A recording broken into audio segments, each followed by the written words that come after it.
Viewers very warm welcome to this show. मैं हूं कामरान शाहिद। आज पाकिस्तान के शहर चारसद्दा में सुसाइड बॉम्बर जो है उसकी एफर्ट को नाकाम बना दिया गया। उसने जो तबाही की प्लानिंग की थी कचहरी में धमाका करने की, और उसमें चारसद्दा की पुलिस जो है वो बिलाशुबा उसको प्राइम मिनिस्टर ने भी मुबारकबाद दी है और आर्मी चीफ ने भी और ऑब्वियसली इमरान खान साहब ने भी। सिक्योरिटी अलर्ट जो था उस पर अमल किया चारसद्दा में पुलिस ने, और पहले ही उन्होंने हिफाजती इस तरह का हिसार बनाया हुआ था कि वो अंदर नहीं जा सका, अदरवाइज बहुत बड़ी तबाही हो सकती थी। 7 से 8 लोग ज़रूर शहीद हुए सारे मामले में, लेकिन इससे बड़ी तबाही हो सकती थी वहाँ पर, क्योंकि सैकड़ों की तादाद में लोग उस जगह पर आते हैं।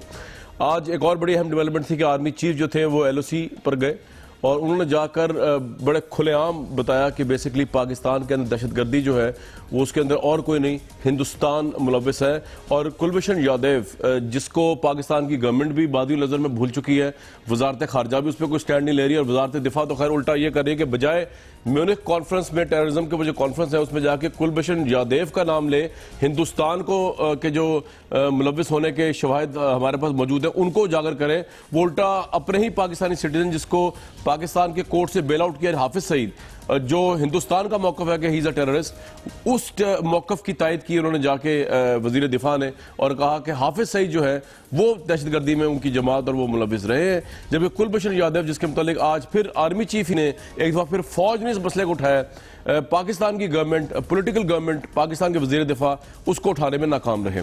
तो ये बड़ी इंपॉर्टेंट चीज़ है व्यूअर्स। और आपको भी बता दूं कि कालेदम तंजीम जमात अल-अहरार जिसने मॉल रोड के चेयरिंग क्रॉस हमले में जिम्मेदारी कबूल की थी, उसके मुतालिक ये पता चला है, हकायक सामने आए कि वो ऑपरेट हो रही है उनकी वेबसाइट, जिस वेबसाइट के ऊपर वीडियोस भी उन्होंने अपलोड की हिंदुस्तान के शहर चेन्नई से।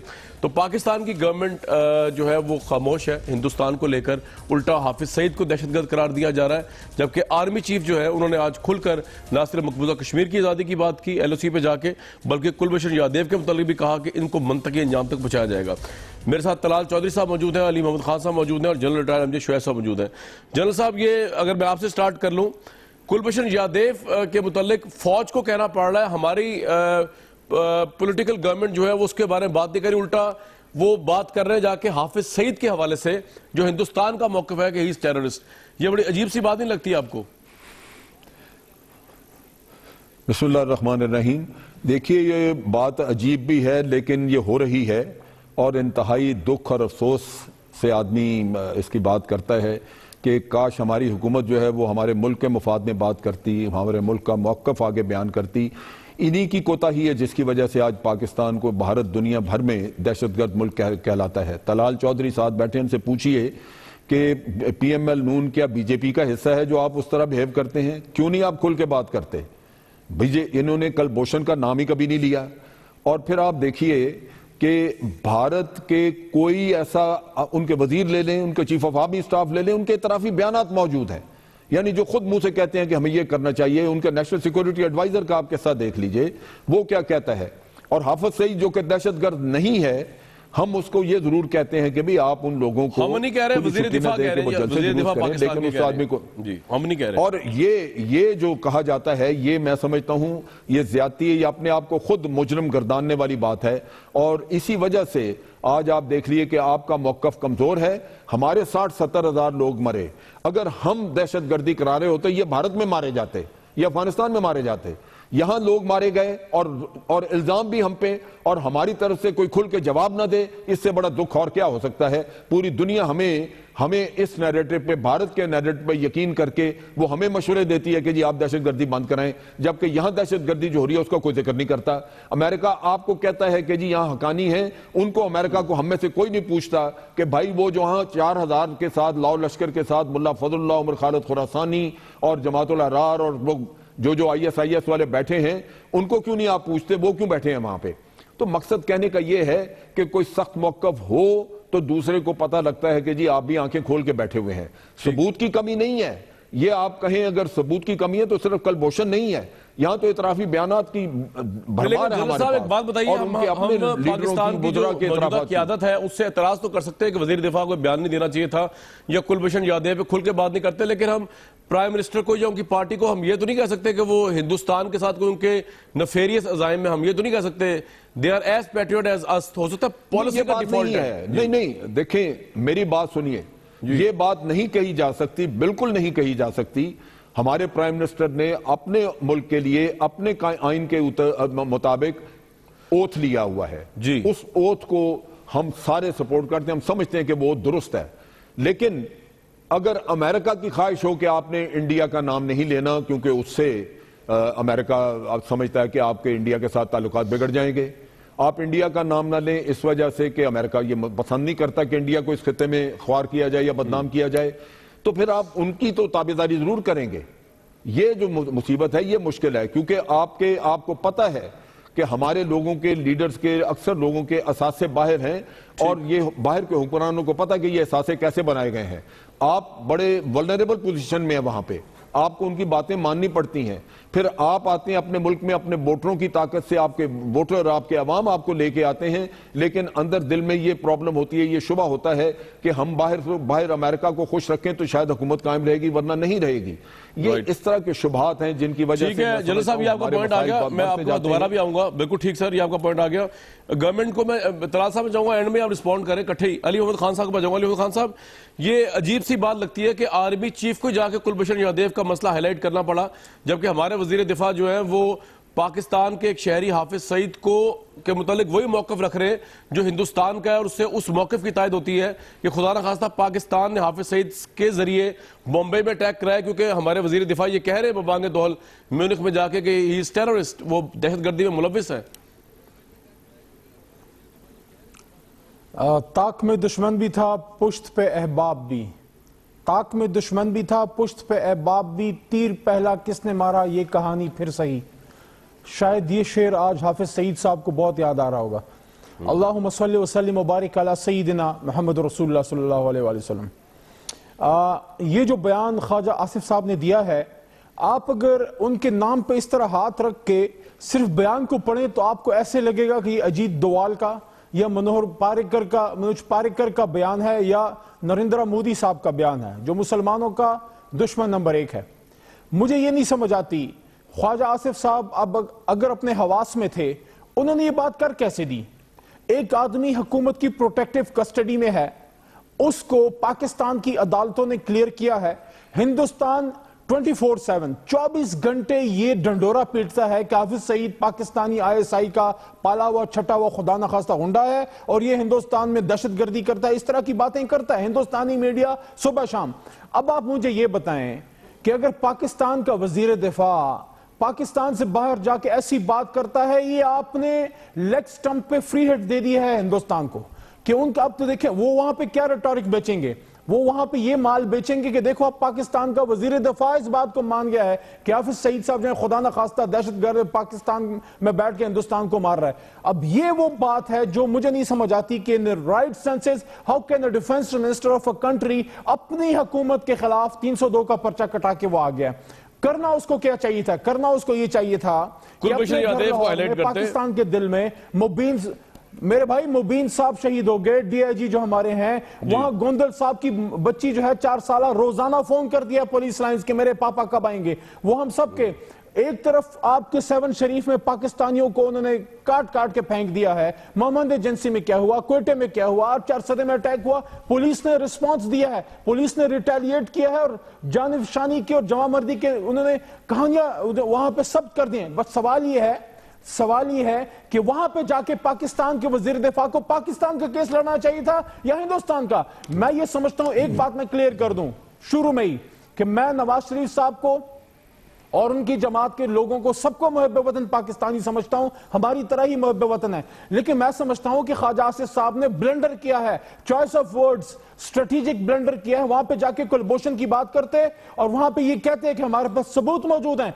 कि पाकिस्तान में दरअंदाजी हिंदुस्तान की ईमा पे हो रही है, पाकिस्तान के दुश्मनों को अफगानिस्तान में वो वहां पे दूध पिला रहे हैं हिंदुस्तानी। और यहां पे एक और चीज भी मैं ये समझता हूं कि ख्वाजा आसिफ साहब आपने या मियां नवाज शरीफ साहब ने कौम को इस मौके पे बड़ा फेल किया है कि आपके chief of the army staff को जाके ये बयान देना पड़ा।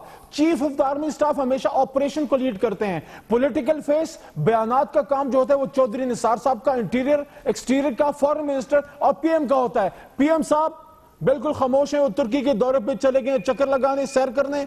दूसरी तरफ ख्वाजा आसिफ साहब ने ये कमाल कर दिया है, चौधरी निसार अली खान साहब जो हैं वो नजर नहीं आ रहे। मैं ये समझता हूं कि आपकी सियासी हुकूमत डिप्लोमेटिक फ्रंट पे मुकम्मल तौर पे फेल हो चुकी है। और ये बयान जो ख्वाजा आसिफ साहब ने दिया है, ये बयान पाकिस्तान के वजीर दिफा का कम और हिंदुस्तान के वजीर दिफा का ज्यादा नजर आता है। राइट, तलाल चौधरी साहब, अब ये कल से बड़ी अहम कंट्रोवर्सी बनी हुई है। कंट्रोवर्सी तो नहीं, ये बयान दिया ख्वाजा आसिफ साहब ने, रिपोर्ट हुआ, आज आर्मी चीफ ने एलओसी पे जाकर कुलभूषण यादव का नाम लिया। हमारी गवर्नमेंट उसका नाम नहीं लेती। हमारी गवर्नमेंट एक ऐसे पाकिस्तानी शहरी का नाम ले रही है दहशतगर्दी के हवाले से, जिसमें हिंदुस्तान का ये मौकफ है कि उसने बॉम्बे अटैक्स किए और पाकिस्तान के साथ मिलकर बॉम्बे अटैक्स किए, पाकिस्तान फैसिलिटेट किया।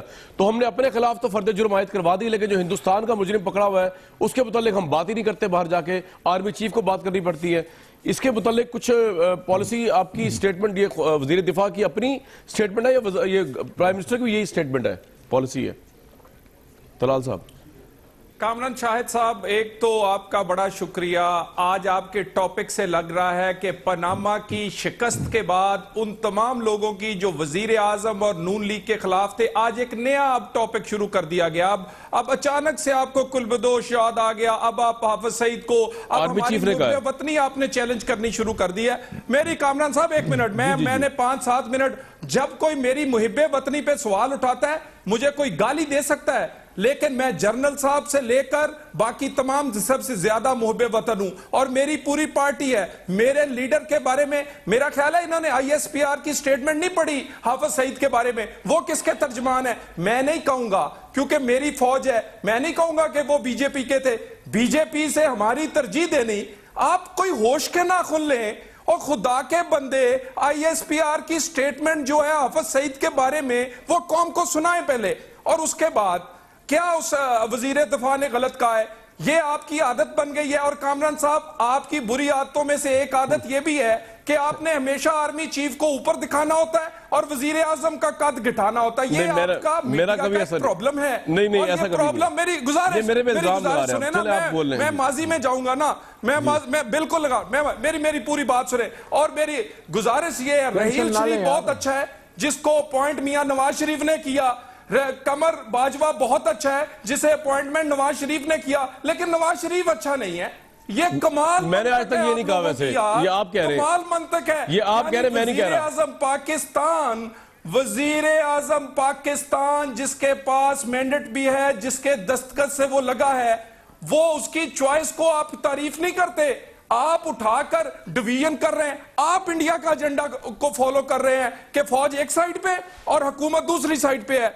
आप इस वक्त आप दहशतगर्दों को क्या सपोर्ट करना चाहते हैं कि फौज हमारी लड़ रही है लेकिन हमारे पॉलिटिशियंस नहीं लड़ रहे? और मेरे भाई, जरा टॉपिक को ठीक रखा करें। ये छोड़ दे काम, ये पाकिस्तान में गुजर गया है। वो हमारा सिपा सलार है, हमें प्यार है उससे, हमने खुद अपने हाथों से लगाया है। हम अपनी फौज के पीछे खड़े हैं और जो पॉलिसी हाफिज सईद के बारे में हो या कुलभूषण यादव के बारे में, वो एक पॉलिसी बनती है, तमाम अदारे उसको टो करते हैं। अगर आर्मी चीफ ने कोई बात की है, वजीर दफा ने कोई बात की है, ये पॉलिसी का हिस्सा है। तमाम अदारों ने एक टेबल पर बैठकर यह तय की है। यह कौन कहता है कि ये हम एक पेज पे नहीं है? या तो गद्दार कहें तो सबको कहें, नहीं तो मुहिब्बे वतन ये सारे अदारे भी और सारे पॉलिटिशियन भी हैं। ठीक है। अच्छा तलाल भाई, बात ये आप थोड़ी गर्मी खा गए। मैंने तो प्राइम मिनिस्टर के मुतालिक कभी ये बात ही नहीं की, बल्कि मैं तो बिल्कुल को मुहिब्बे वतन समझता हूं। अगर आप मेरी बात पूछ रहे हैं, मेरा ओपिनियन ले रहे हैं,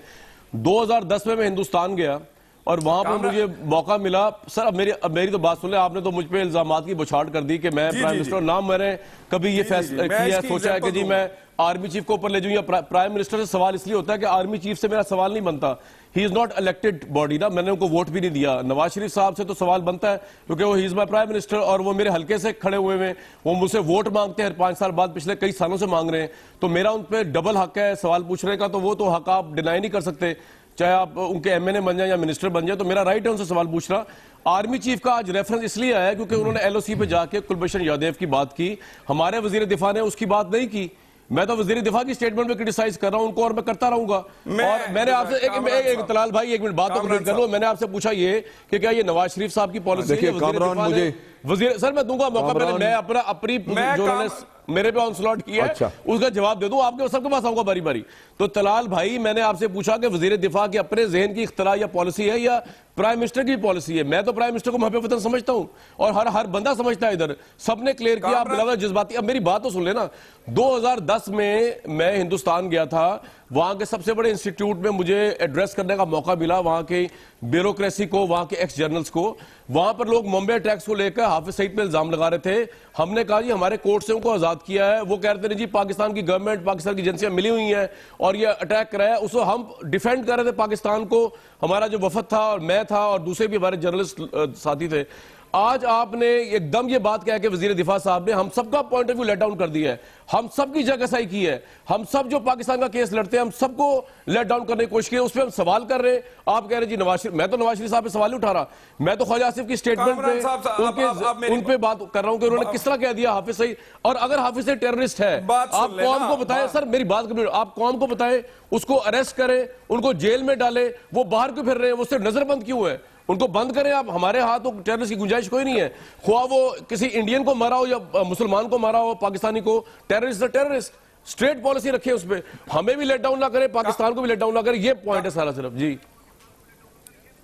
कामरान शाहिद साहब, इतनी लंबी आपकी आर्गुमेंट की बजाय आईएसपीआर का जो स्टेटमेंट है हाफिज सईद साहब की डिटेंशन के बारे में, वो जरा कौम को सुना दें। सर वो यही है कि वो कह रहे हैं कि ये रियासती इदारों का फैसला है, वो ये तो नहीं कह रहे कि वो टेररिस्ट है। ये दो डिफरेंट चीजें सर। तो रियासती, मैं इसको वजाहत देता हूं। नहीं, रियासती इदारे बेवकूफ है, रियासती इदारे बेवकूफ है। चले और दूसरी गुजारिश है, आपके साथ मैंने प्रोग्राम, आपके साथ मैंने प्रोग्राम किया। कामरान, मैं वजाहत देता हूं, आपके पास आ रहा हूं, तलाल साहब कंप्लीट करने आपके लगाया हुआ था जी। नहीं, एक मिनट, एक आपने पोल लगाया था जिसमें नवाज शरीफ, इमरान खान और रहील शरीफ के दरमियान आपने मुकाबला करवाया था। जब मैंने आपको पॉइंट आउट किया कि इस तरह की डिवीजन नहीं करनी चाहिए, मैंने निकाल दिया था आर्मी चीफ सलार है, वो सबका सिपा सलार है। मैंने निकाल दिया था आर्मी चीफ, हटा दिया था ना। तो फिर एजेंडा ही कोई नहीं, इसलिए देखा ना तलाल भाई, तो एजेंडा ही कोई नहीं। मेरी बात सुने, मैं याद जब आप आईआरआई पोल करता है, मैं इसीलिए याद करवा रहा हूं। नहीं सर, मैं आपको याद आप ठीक करा रहे, लेकिन आईआरआई पोल करता है, वो भी आर्मी चीफ को पॉपुलर तरीन करार देता है। मेरा इसमें कसूर क्या है?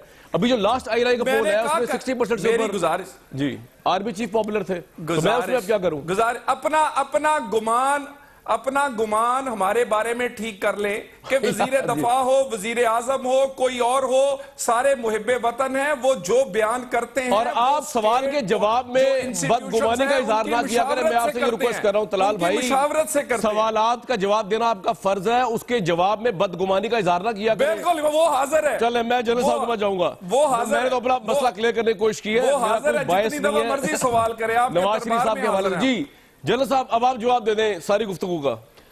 जी मैं तीन पॉइंट्स में देना चाहता हूं। पहली बात यह कि हम में से किसी ने यह नहीं कहा कि नवाज शरीफ साहब मुहब्बे वतन नहीं है, इख्तलाफ पॉलिसीज के ऊपर है। सही बात है। नवाज शरीफ साहब के मैंने ओथ की खास तौर पे बात की। मैंने कहा हम उस ओथ की कदर करते हैं और उसको मानते हैं, क्योंकि एक ओथ है जो उन्होंने पूरे इस कॉन्स्टिट्यूशन की हमायत में और मुल्क की हमायत में लिया हुआ है, वफादारी में लिया हुआ है, उस पर किसी को कोई शक व शुबा नहीं है। दूसरी बात आईएसपीआर का है किस्सा। आईएसपीआर ने कहा कि जी हमने ये कौमी मफाद में ये रियासत ने कदम उठाया है। बिल्कुल कौमी मफाद में उठाया, तरीकाकार मुख्तलिफ था। मैं इसको लेके जाता हूं डॉन लीग्स के ऊपर। डॉन लीग में यही किस्सा था। आर्मी हमेशा से कहती रही कि हाफिज सईद वगैरह जो है ये कोई दहशतगर्दी नहीं करते, लेकिन इनकी जो वोलाटाइल किस्म की स्पीचेस हैं या जब ये बहुत बड़े बड़े जुलूस लेके निकलते हैं, तो चूंकि यूनाइटेड नेशन ने इनको डिक्लेयर किया हुआ है, इससे एक परसेप्शन बनती है दुनिया में और वो भारत उसको एक्सप्लॉइट करता है। चुनाचे इनको आप मेनस्ट्रीम करें, इनके बारे में तजावीज दी कि ये इस तरह करें। नजरबंद का नहीं कहा था कि इनको मेनस्ट्रीम पॉलिटिक्स में लाएं, इनके जो लोग वेपन्स उठाते हैं उनको डीरेडिकलाइज करें, ताकि ये परसेप्शन दुनिया में जो बढ़ती है ये ना हो। अच्छा, आपने उसको नजरबंद किया। अब नजरबंदी आप कितनी देर में रखेंगे? पहले भी कई दफा नजरबंद उसको किया है, वो अदालतें छोड़ देती हैं। असल चीज ये है कि आपने उनको सिर्फ रवैया बदलने के लिए कहना था कि जी आप कर तो नहीं रहे ऐसे काम, कोई सबूत नहीं है, लेकिन अगर आप कोई ऐसा रवैया इख्तियार करें जिससे यह जाहिर हो कि आप दहशतगर्द हैं, तो हमारे लिए मुश्किलात पैदा होती हैं। और मेरा ख्याल है कि हाफिज साहब बिल्कुल चूंकि दहशतगर्द नहीं है, वो आपकी बात सुनता, और यही प्रॉब्लम थी। डॉन लीग्स के ऊपर इतराज यही आया। आखिरी बात जो मैं करना चाहता हूं, जो पॉलिसी से हमें इख्तलाफ है, मैं आपको वजाहत दे दूं। पठानकोट का वाकया हुआ। पठानकोट के वाक़े के ऊपर कबल इसके कि कोई तहकीकात होती, हमारे वजीर आजम ने श्रीलंका से टेलीफोन करके मोदी साहब को यकीन दहानी कराई कि जी हम तहकीकात करेंगे, जिसका मतलब यह है कि हमारे वजीर आजम ने तस्लीम कर लिया कि हमने ये वाकया किया है, आपने बिला वजह अपने सिर पे इल्जाम ले लिया। यहां आके बाद में फिर FIR भी दर्ज करवा दी गई। उसके बाद आप देखिए कि जब तहकीकात हुई, आपने इंक्वायरी की, इंडिया में भी इंक्वायरी हुई और इंडिया में उनका पहले 2 दिन के अंदर ही उनका जो BSF का डायरेक्टर जनरल था, एक लेफ्टिनेंट जनरल, उसने कहा जी कि हमारे इलाके में पाकिस्तान की तरफ से कहीं से क्रॉसिंग नहीं हुई। फिर उनका नेशनल इन्वेस्टिगेशन एजेंसी का हेड, उसने 6 महीने की इंक्वायरी के बाद कहा कि जी हमारी इंक्वायरी जो है इस नतीजे पे पहुंची है कि पाकिस्तान या पाकिस्तान का कोई अदारा इसमें मुलव्वस नहीं है। ये वो आपको क्लीन चिट दे रहे हैं। भारत ने अपने मकासद के लिए 2 दिन बाद हम अपने खिलाफ FIR के बारे में ये पॉइंट ठीक है जी, जनरल साहब आपका आ गया, बिल्कुल ठीक। अब आप देखिए हमने जो अपने मुल्क में इंक्वायरी की और वहां पे लोग भेजे, वो इंक्वायरी करके आए और उन्होंने बताया कि भारत के पास एक भी सबूत नहीं है जिससे ये पता चले कि हमने कुछ किया है। अब आपकी इंक्वायरी जो है वो 8-9 महीने से या 7 महीने से वजीर आजम के पास, सर ये आपका पॉइंट आ गया, बिल्कुल ठीक है, ये बताया गया है कि पाकिस्तान में से कोई शामिल है। बिल्कुल ठीक। तो हमें उन पॉलिसी से इख्तलाफ है जहां आप अपने आप को खुद मुजरम बना के दुनिया के सामने पेश करते हैं, हम उसका रोना रोते हैं। जी मैं अली साहब का पॉइंट भी ले लूं, फिर इकट्ठे आप जवाब दे दीजिएगा। जी बताइए। एक नहीं, ये जनरल साहब का जवाब देना बड़ा। एक तो जो पॉलिसी वजीर आजम टोक करते हैं उसमें पूरी इनपुट सिक्योरिटी फोर्सेस की होती है। कभी भी इंडिया के मामलात में, अफगानिस्तान के मामलात में, दहशतगर्दी के मामलात में और इस तरह के मामलात में जहां सिक्योरिटी इश्यूज हो, प्राइम मिनिस्टर उनकी मशावरत के बगैर कोई पॉलिसी नहीं बनाते। हमारे वजीर दफा हो, वजीर आजम हो, सिक्योरिटी फोर्सेस की पॉलिसी को हम बड़ी अहमियत देते हैं।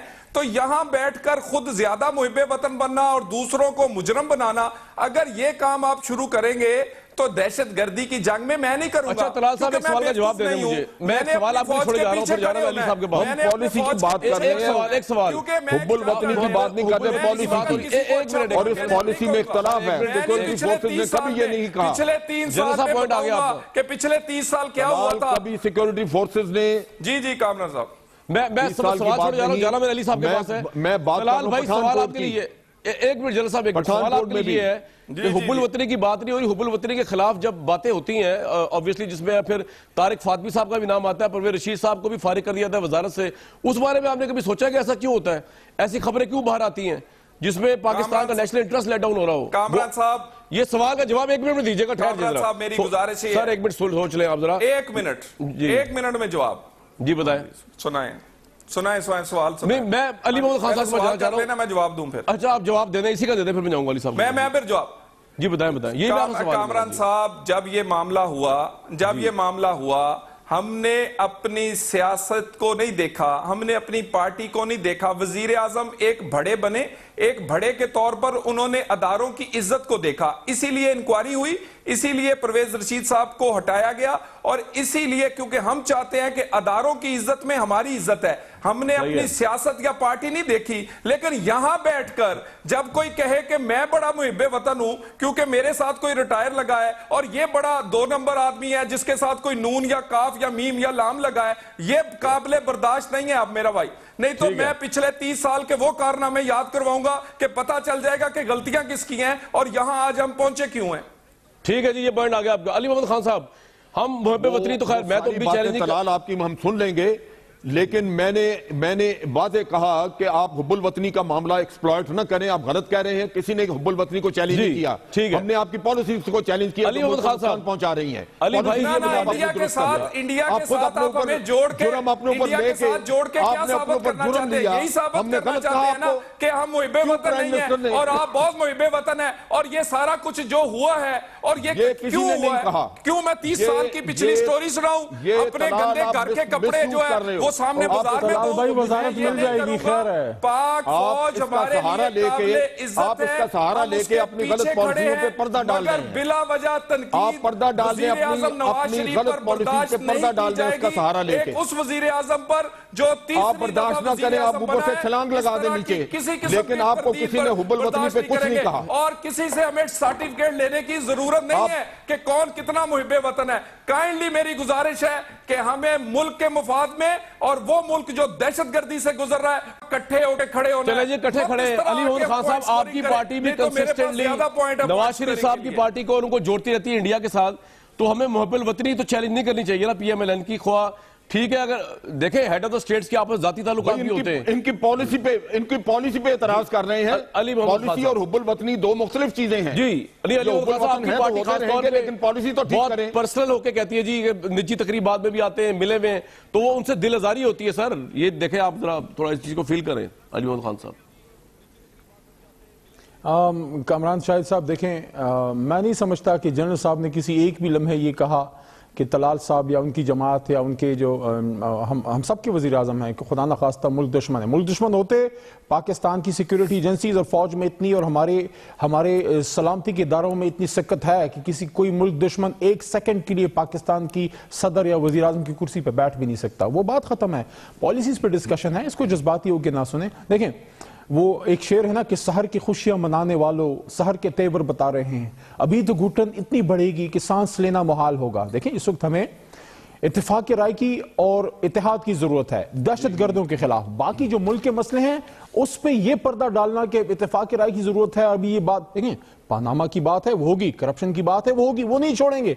लेकिन जहां दहशत गर्दों की बात है, देखें रोज दहशतगर्दी के हमले हो रहे हैं, हमें दोबारा से नेशनल एक्शन प्लान को रीविजिट करने की जरूरत है। ठीक है, ये कुरान के कोई सहीफा नहीं है 20 पॉइंट्स, वो 20 पॉइंट्स 25 भी हो सकते हैं, 24 भी हो सकते हैं। इसको रीविजिट करें। एक आपकी जो आज आपने देखा पख्तूनख्वा में जो पुलिस ने रिएक्शन किया है, वो क्यों किया कि 3 साल में पुलिस को इस लेवल तक पहुंचा दिया कि वो रिटेलिएट कर रहे हैं, वो रिस्पांस दे रहे हैं। क्यों? क्योंकि वो नॉन पोलिटिसाइज हो चुके हैं, डिसिप्लिन फोर्स बन चुकी है और भी इंशाल्लाह बनेगी। पंजाब पुलिस की मैं एक बात कर दूं, यहां बड़ी बात होती है, एक मट्टी है पंजाब की जी, एक मट्टी है पंजाब की, वहां से 2 जवान उठते हैं एक ही बदन में, वही उसी मट्टी से बना हुआ बदन है। एक पंजाब पुलिस और एक पाक फौज की वर्दी पहनता है, पाक फौज की जो वर्दी पहनता है वो परफॉर्म करता है, वो दूसरा क्यों नहीं करता? देखिए उसमें कोई कमी नहीं है। भाई मुझे वक्फे के लिए कहा जा रहा है काफी देर से, लेकिन पंजाब पुलिस ने भी कुर्बानियां दी हैं। अभी मॉल रोड में जो हुआ है उसमें भी पंजाब पुलिस ने कुर्बानियां दी हैं। अभी मैंने इस प्रोग्राम के शुरू में आपको कहा कि जो गोंदल साहब हैं उनकी बच्ची रोज फोन करती है, कुर्बानियां पंजाब पुलिस ने कोई कम दी हैं? जी बिल्कुल। लेकिन मसला यह है कि आपके पंजाब पुलिस में एक बंदे ने अपनी तनख्वाह की दरखास्त की, उसने क्रिटिसाइज किया शहबाज शरीफ साहब को, उसको थाने बुला के उसको पीटा गया, फिर उस पर पर्चा कटा दिया गया। सर ब्रेक लूंगा मैं। अली भाई आपका ये पॉइंट आ गया, मुझे एक ब्रेक के लिए व्यूज ब्रेक लेते हैं।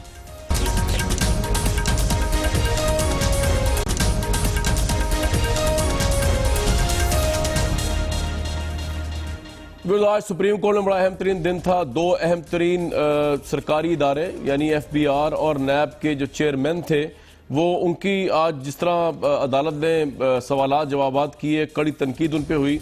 उसमें आपको मैं बताऊं कि एक तो अदालत ने ये बड़ा माइंड किया कि FBR ने जो है वो बहुत डिले किया है। पैनामा का जब से मामला सामने आया उसमें इकदामात करने में, लेटर जारी करने में जिन जिन लोगों के नाम शामिल हुआ, फिर चेयरमैन नैब जो है उनकी काफ़ी सरजनिश की गई कोर्ट के अंदर, और यहाँ तक आ गया जस्टिस गुलजार ने रिमार्क्स दिए नैब के चेयरमैन को कि आपको अदालत की मावनत का कहा गया था, लेकिन आपकी गुफ्तगू सुनकर बहुत अफसोस हुआ और आप अदालत की मावनत करने के बजाय अदालत को गुमराह कर रहे हैं। ये बहुत बड़े रिमार्क्स थे अदालत के, और अदालत ने डिले टैक्टिक्स के हवाले से बात की, FBR के चेयरमैन के हवाले से, नैब के चेयरमैन के बारे में कहा कि अगर आपने ये काम किया होता तो हमें ये काम ना करना पड़ता।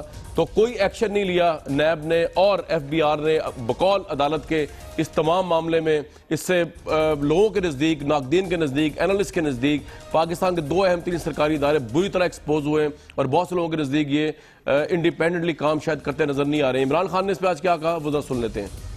इनके वकील ये कह रहे हैं कि नवाज शरीफ को इतनी ऊंची चीज है कि इसको करप्शन भी करने दो, झूठ भी बोलने दो, ये सब कुछ करो, पाकिस्तान के कानून इसको हाथ ना लगाएं। कहते हैं जी सुप्रीम कोर्ट नहीं सुनेगा, तो सुप्रीम कोर्ट नहीं सुनेगा तो कौन और देखेगा? इदारे तो इन्होंने कब्जा किए हुए हैं। करप्ट प्राइम मिनिस्टर ने पाकिस्तान के इदारे तबाह कर दिए। इस कौम के टैक्स के पैसे पे पलने वाले इदारे नौकरी कर रहे हैं शरीफ खानदान की। FBR का चेयरमैन वो करप्ट, वो भी आज साबित हो गया। नैब का चेयरमैन अगर उसमें थोड़ी सी भी शर्म और हया होती वो आज रिजाइन कर जाता। जो आज उसका हाल था वहां सुप्रीम कोर्ट के अंदर, वो कहता है जी हमने पब्लिक अकाउंट्स कमेटी में इसलिए कुछ नहीं कहा क्योंकि हम रेगुलेटर से पूछना चाहते थे। तो जब सुप्रीम कोर्ट ने कहा जनाब आपके तो रेगुलेटर ही कोई नहीं है, तो पता चला कि हाँ एक रेगुलेटर है और वो है नवाज शरीफ जिसने उसको रखा हुआ है। जब कोई हारने लगते हैं तो ये डंडे उठा लेते हैं। सुप्रीम कोर्ट पे इन्होंने डंडों से अटैक किया हुआ है। मुझे शक है कि ये कुछ ना कुछ करेंगे। एक मेरा सिर्फ उनके लिए पैगाम है, सुप्रीम कोर्ट के ऊपर जो आपने पहले कर चुके हैं और जो जिस तरह की आपने हरकतें की हैं, इस तरह ना करना। तलाल साहब, आप एग्री कर रहे हैं जिस तरह अदालत ने सवालात के इमरान खान साहब ने आज कहा है कि चेयरमैन एफबीआर और चेयरमैन नैब को रिजाइन कर देना चाहिए क्योंकि वो बेसिकली अपना काम नहीं कर रहे और नवाज शरीफ साहब की फैमिली को के लिए बायस्ड है। आप एग्री करते हैं इसे या नहीं? देखिए, एक तो सबसे पहले पिछला जो सेगमेंट था उसमें मैं कुछ जज्बाती हो गया, और जज्बाती मैं इस वजह से हो गया कि हम भी और मेरा ख़ानदान भी, मेरा दादा जो है, जब हम हिजरत करके आए, हम खुद कटते मरते हुए इस पाकिस्तान में आए, और हमारी मुहिब वतनी पर जब सवाल होता है तो शायद जब मैंने जो बातें की उसका जनरल साहब ने कोई माइंड किया, और जनरल साहब मेरे बुजुर्ग हैं, बड़े हैं, मैंने उनकी कोई जात के बारे में बात नहीं की, मैं बल्कि उनसे माजरत चाहूंगा अगर उनका कोई किसी बात पे दिल दुखा हो। ये जो जनरल साहब, लेफ्टिनेंट जनरल साहब जो अभी हमारे साथ टॉक शो, अब उसके बाद आ गई बात ये पनामा की। कामरान शाहद साहब नया टॉपिक कोई ढूंढ लें। अच्छा, ये तो हो गया जी खत्म, तो हम भी जा रहे खत्म हो गया बाकी है जी। ये मेरी आपके ये अब मेरी रिकॉर्डिंग आपके पास पड़ी है जी, बिल्कुल ठीक और है। ये आपने इस दफा ये वादा किया हुआ है कि वो चलाएंगे। ये शर्म हया तो उस आदमी को आनी चाहिए जो रोजाना झूठ बोलता है। अदालत में बात कोई होती है, खान साहब बाहर आके कोई बात करते हैं। मुझे बताइए, जब इन्होंने इसी तरह का इल्जाम धांधली में लगाया था, कितनी शर्म इन्होंने की, कितनी उस वक्त आंखें झुकाई थी, कितनी माफी मांगी थी, या स्टेप डाउन कर गए थे। दूसरों के बारे में अजीब बात करते हैं। 1.5 दिन बाकी है, आज के दिन तक ना मनी लॉन्ड्रिंग, ना टैक्स चोरी, ना वो उस प्रॉपर्टीज के बारे में 1990s की कोई ऐसा डॉक्यूमेंट ये नहीं दे सके।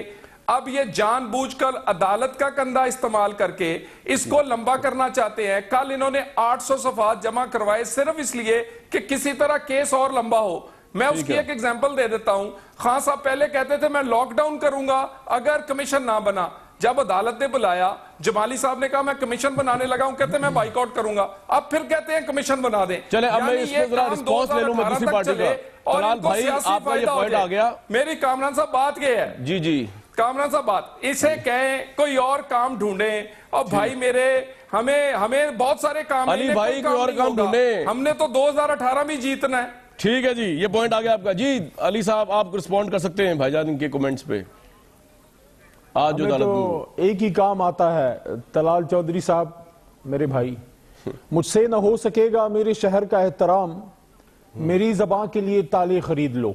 क्या हम तो हक को हक कहेंगे। जिस तरह अलामा ने कहा था ना कि अलामा इकबाल रहमतुल्लाह अलैह ने कहा था ना कि कहता हूं वही बात समझता हूं जिसे हक, मैं जहर हलाहल को कभी कह न सका कंद, अपने भी खफा मुझसे हैं बेगाने भी ना खुश।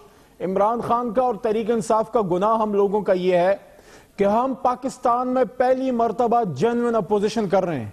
वो लोग जिनको विकेट के दोनों तरफ खेलने की आदत थी, मुकमुका की सियासत, कि एक कहता था तुमने करप्शन की है, दूसरा कहता था तुमने भी की है, फिर दोनों जमहूरियत के वसी तर मफाद में खामोश हो जाते थे। आपको याद है धरने के दिनों में चौधरी एतजाज साहब ने चौधरी निसार के खिलाफ बड़ी तुंद तेज तकरीर की। अगले दिन हमारे दमंग वजीर दाखिला साहब जो दहशतगर्दों के खिलाफ नजर नहीं आते, लेकिन अगले दिन अचानक नमूदार होके उन्होंने भी जो है वो गुस्सा किया चौधरी निसार पे और कहा कि मेरे पास ये फाइलें हैं, ये एलएनजी की। फिर अगले तीसरे दिन दोनों जो है वो जमहूरियत के वसीतर मफाद में। अब मसला यह है कि इमरान खान जमहूरियत के उस वसीतर मफाद में 73 के आइन के तनाजुर में खामोश नहीं होते। वो कहते हैं सच्ची बात, वो उनको लगती है दिल पे। मसला यह है कि इस वक्त पाकिस्तान में सूरत हाल ही बन गई है कि पाकिस्तान के इदारे, पाकिस्तान के एंटी करप्शन के इदारे, नैब का इदारा, एफबीआर का इदारा, और वो लोग जो करप्शन के खिलाफ जिन्होंने काम करना था, वो आम आदमी के खिलाफ तो खड़े होते हैं, खास आदमी के साथ खड़े होते हैं। और ये वही बात है जो आकाए नामदार हज़रत मोहम्मद मुस्तफ़ा सल्लल्लाहु अलैहि वसल्लम ने फरमाया था कि तुमसे पहले कौमें इसलिए तबाह हुई कि ताकतवर के लिए कानून और कमजोर के लिए और इमरान खान कुछ नहीं कर रहा, सिर्फ और सिर्फ ताकतवर को कानून के सामने ला रहा है। ये पॉइंट आ गया जनाब आपका। जनरल साहब, आपके ख्याल में आज जो दोनों सरबराहान को जिस तरह डील किया अदालत ने, चेयरमैन एफबीआर को भी और चेयरमैन नैब को भी, इससे क्या चलता है पता पाकिस्तान में अकाउंटेबिलिटी के प्रोसेस को लेकर? कि वो कितना इफेक्टिव है? देखिए, इससे दुख और अफसोस सिर्फ होता है, और वो ये कि ये वो अदारे जिन पे तवक्कुआत थी बड़ी कि ये आपके मुल्क के मुफाद में काम करेंगे, इनको हुकूमतों ने खुद तबाह किया ग्रास रूट लेवल पे। मैं आपको बिल्कुल वसूख से बात चीजें बताता हूं। दो काम, एक तो ये कि यहां पे नीचे लेवल पे जो तहकीकात करने वाले लोग हैं, जिन्होंने फील्ड में काम करना है, उनमें अपने करप्ट लोग शामिल किए गए, और फिर जो कानून का मसला जिन्होंने केस तैयार करना है, उनमें ऐसे लोग बिठाए गए जो कि उनमें कानूनी सिकम छोड़ते हैं। नतीजा ये कि जिसके ऊपर करप्शन का केस है वो आपको मुड़ के ये कहता है कि जी मेरा तो अदालत में केस गया था, अदालत ने मुझे बरी किया है, क्योंकि अदालत में केस जाने के साथ उसको डिफेंडेंट को बता दिया जाता है कि तेरे केस में हमने ये लूप होल छोड़ दिए हैं, अच्छा। अब तुम इसको एक्सप्लॉइट कर लो। और आप देख लीजिए कि ऐसे ऐसे केसेस आप बड़ा मुख्तसर से मैं आपको सिर्फ उधर आपकी तवज्जो दिलाऊंगा। जरदारी साहब का जो पिछला केस खत्म हुआ कॉन्टेक्ट, जनरल साहब मुझे ब्रेक के लिए कहा जा रहा है, सॉरी मैं डिटेल नहीं ले सकूंगा इसकी, लेकिन ब्रेक के बाद आप आपकी जरूर बात सुनेंगे, और तलाल साहब से एक बड़ा इंपॉर्टेंट सवाल करना, एक ब्रेक लेते हैं। दादा, अगर कमीशन अनाउंस कर दिया कोर्ट ने तो आपके लिए एक्सेप्टेबल है? क्योंकि आपने कहा था ना जी ब्लैक एंड व्हाइट कबूल करेंगे, ग्रे एरिया कबूल नहीं करेंगे कोर्ट से हम। क्विकली जरा प्लीज, वक्त बड़ा कम है।